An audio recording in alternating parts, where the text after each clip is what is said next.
All right, we're doing case 1.1, and when we go to class on Wednesday, we are going to look at what strategy should the manager take who is faced with this dilemma.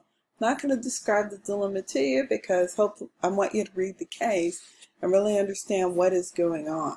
But once you read it, I want you to think about what should the manager do?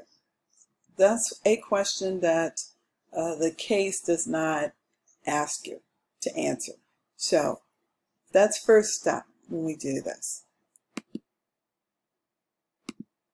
So what I'm going to ask you to do is, first step, take time to understand the facts. And hopefully as you answer those questions, it gave you a good feel for what are the facts of the case, who are the people who are involved, and what their role is in this particular situation. And it asked you to think about consequences and etc.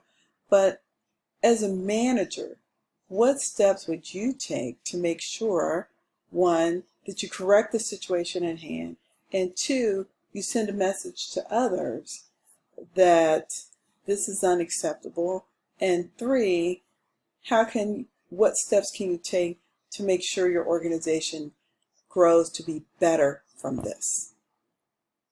So that's step one.